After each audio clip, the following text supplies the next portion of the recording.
Point. Babalikan po ko lang po itong inilunsad na Oplan kontra Baha. Oo. Kasi hindi lang po laban ito ni Pangulong Bongbong Marcos. Laban natin itong lahat, bayan. Magkaisaw tayo dito.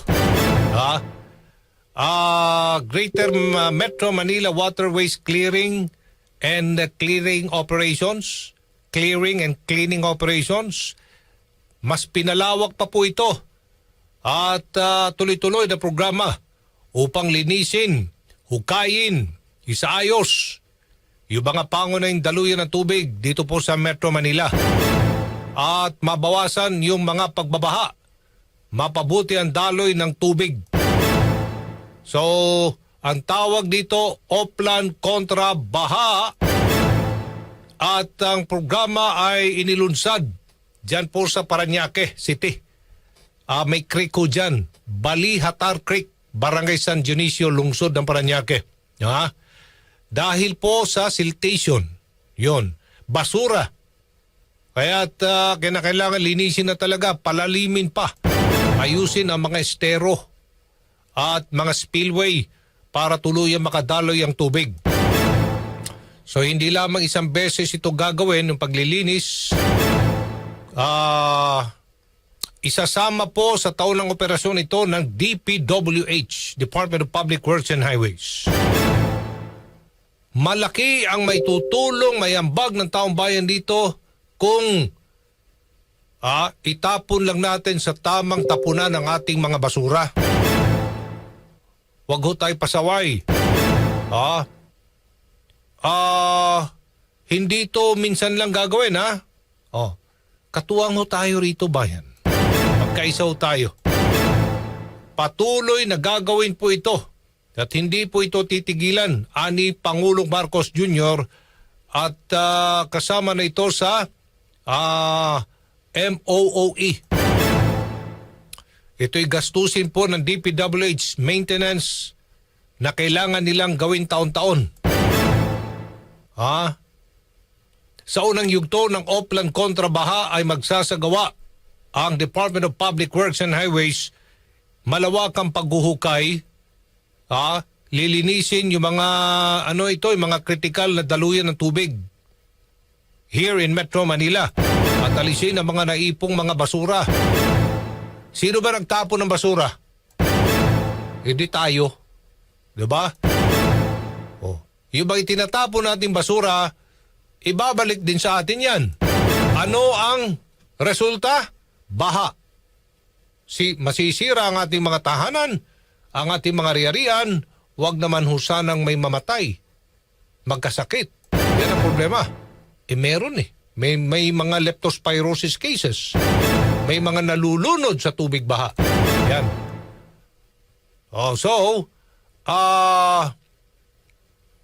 Tatagal ang unang yugto ng programa 9 na buwan. Hanggang Hulyo ito, hanggang Hunyo o Hulyo 2026. At pagkatapos ito, isasagawa ng regular na desiltation at waste clearing bilang bahagi ng tuloy-tuloy na flood mitigation strategy ng pamahalaan. Sa bansang Japan, Ohayo gozaimasu ne, good morning. Good morning! Pag magtatapon ka ng basura ho doon, dapat ihiwalay mo ang mga plastic doon po sa nabubulok. Kasi pag hindi nyo po gagawin yan, ibabalik ko sa bahay po ninyo ng basurero at may multa. Ganun ho sa Japan. Pag nagtatapo ka ng basura doon, meron ho silang mga designated na mga dikulay ang kanilang mga plastic garbage bags. Hindi mo basta-basta pwede itapon yan kung hindi mo maihiwalay yung mga bottled water doon po sa mga nabubulok, mga pagkain. Hiwalay ho dapat yan. Kung hindi, ibabalik mismo ng mga basurero doon po sa bahay ninyo at may multa. Sa atin, hindi po pwede yan. Hindi ho nasusunod yan. Kaya, dahil hindi naman tayo maunlad na bansa katulad ng Japan, tayo na mismong tumulong. Tayo na mismo ang mag-initiate ng inisyatibong ito. Kayang-kaya ng mga Pilipino yan. Magsisimula ang kaunlaran ng isang bansa, ng bayan, sa pamamagitan ng disiplina sa sarili. Ganun lang ho yan. Ha? Doon ho sa bansang Japan, Ohio gozaimasu. Good morning! Napakalinis ho doon. Meron ho ako nakitang video, nagva-viral sa social media. Sinubukan niya magsuot ng medyas. Nagsuot siya ng medyas puti. Punta siya sa Metropolitan Tokyo. Sa Tokyo City mismo. Naglakad ho siya. Tinanggal niya sapatos, nagsuot siya ng medyas na puti. Ilang kilometro? Nilakad niya mga 2 kilometro sa syudad mismo ng Tokyo. After 2 kilometers sa paglalakad. Downtown Tokyo, ha? Tumawid siya ng kalsada, dumaan siya sa mga pedestrian lanes. Bayan, wala hong puti pa rin po yung medyas. Sa atin. Sa atin. Sige nga, gawin mo yan. Sabi nga nila, pag nakatsinelas ka, dito lang sa Pilipinas, ilang metro na layo, putik sa kalikabok. Bakit hindi ganyan sa ibang bansa? Halimbawa na lang, bayan, Bangkok sa Thailand. Taiwan. Hindi, mayaman ang Taiwan. Medyo mayaman. Kapareho natin lugar. Almost kapareho. Napag-iwanan na tayo. Vietnam, nangunguna na. Vietnam, napag-iwanan na tayo. Thailand, napag-iwanan na tayo. Malaysia. Pangilan ba tayo sa Southeast Asia? Number 1, siyempre, ang Singapore. Diba? Singapore yan. Then Brunei. Then Thailand. Indonesia.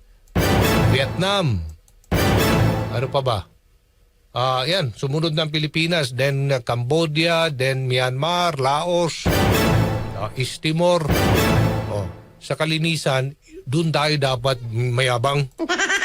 Diba? Malilinis naman ang mga Pilipino eh. Hindi lang talaga may ilan talaga, may ibang mga kababayan ho natin na pabaya. Mga dugyot. So ito po ito pong ang paglulunsad po ng Oplan kontra baha. Ay magtutuloy-tuloy ito.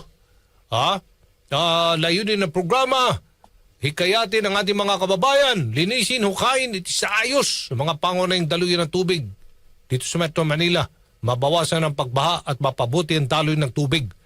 At tinukoy po ng Pangulong Marcos Jr. siltation, pagbabara ng lupa at banlik at basura, yung pangunahing sanhi ng pagbabaha sa Metro Manila. Lilinisin po ito. Ang laban kontra baha, laban nating lahat. Kaya kung sama-sama po nating aalagaan ang ating maestero at ilog, mapoprotektahan natin hindi lamang ang ating mga tahanan, kundi pati na ang kinabukasan ng ating mga anak. Ito po ang sinabi po ng Pangulong Marcos Jr. Ang una natin kailangan gawin ay linisin lahat ng estero, lahat ng mga spillway, lahat ng ganito upang maging mas malalim yung ating pagdadaanan ng tubig. Isa. Pangalawa, para maayos natin at maging mas maganda ang pagtakbo ng tubig para hindi nga maiwan ang lupa na nanggagaling sa taas, yung ibig nagsisiltation. Hindi ito maaaring gawin na minsan lang. Ito ay patuloy nating gagawin, hindi natin titigilan ito. Kasama na ito sa MOOE ng DPWH, maintenance na kailangan nilang gawin every year. Tinig po yan. Tinig po yan ni President Ferdinand R. Marcos Jr. Si Aljo Bendijo sa DCXL News.